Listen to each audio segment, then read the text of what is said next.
लोग बार बार कहते हैं कि असदुद्दीन ओवैसी तुम सेकुलरिज्म को कमजोर करना चाहते हो। मेरा उनसे एक सवाल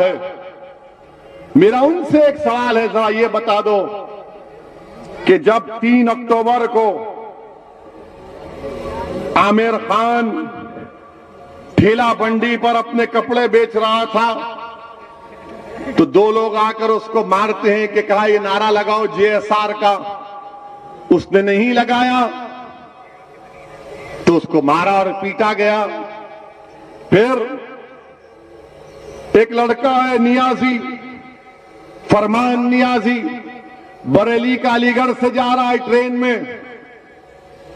ये देख लिया उसको ये लोग जो मुसलमानों से नफरत करते हैं, बल्कि मुसलमानों से नहीं बल्कि भारत से नफरत करते हैं, वो भारत के संविधान से नफरत करते हैं, वो भारत के प्लुरलिज्म, डाइवर्सिटी, भाईचारगी से मोहब्बत नहीं करते, नफरत करते हैं। उन्होंने इस फरमान नियाजी से कहा तेरे चेहरे पे दाढ़ी क्यों है, तू कुर्ता पैजामा क्यों पहना हुआ है? और जब उस बच्चे ने कुछ नहीं कहा तो उसके कपड़े फाड़ दिए।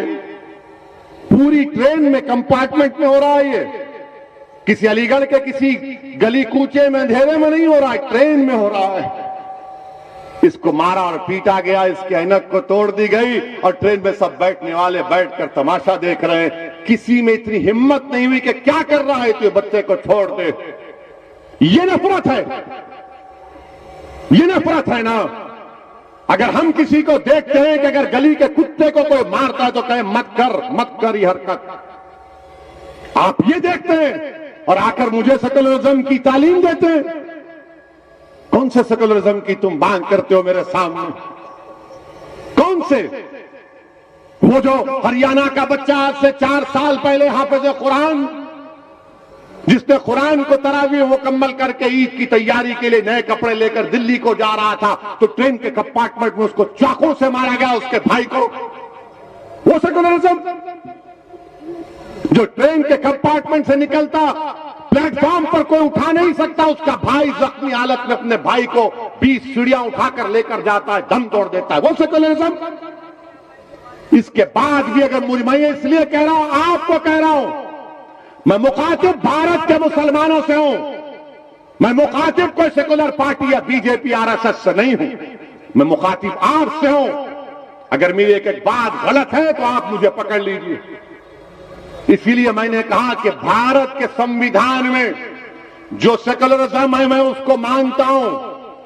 मैं सियासी सेकुलरिज्म को अपनी जूती की नोक पर भी नहीं रखता हूं। भारत का सेकुलरिज्म संविधान का अलग है, जो हमारे मुजाहिदीन आजादी ने ख्वाब देखा था, जो वो खुद उस पर अमल करते थे, मगर ये सियासी पॉलिटिकल सेकुलरिज्म धोखे के लिए इस्तेमाल होता है। बताइए आप मेरे अजीज दोस्तों और बुजुर्गों, ये सेकुलरिज्म है कि उत्तर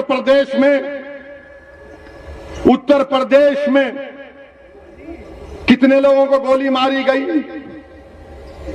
क्रिमिनल अगर पकड़े गए तो 31% गोली मारी गई, एनकाउंटर हुआ।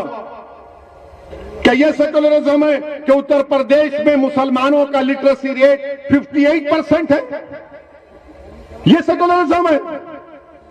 और मुस्लिम खवातीन का, महिलाओं का 50% है, यह सेकुलरिज्म है।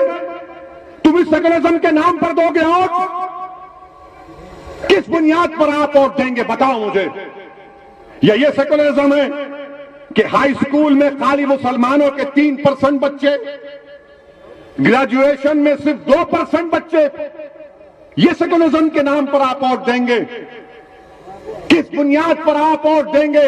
अगर उत्तर प्रदेश और भारत का मुसलमान इन चीजों को गौर नहीं करेगा, या आदादो शुमार को, डेटा को गौर करके एक सही फैसला लो। आपने तो कसम खा ली है। हम जिस मिलते हैं तो बोलते हैं असद साहब आप बहुत अच्छा बोलते हैं, पार्लियामेंट में दबाकर बोलते हैं, टीवी पर बहुत अच्छा बोलते हैं। हम जब आप टीवी पे आते हैं हम लोग सब घर के लोग बैठकर देखते हैं। मैंने पूछा क्या मैं कोई गुलकार हूं, क्या आप मुझे देखकर मेरे गाना सुनने के लिए बैठते हैं? आप बहुत अच्छी तकरीर करते तो क्या करूं, गाना गाऊं, हारमोनियम लाऊं नेक्स्ट टाइम।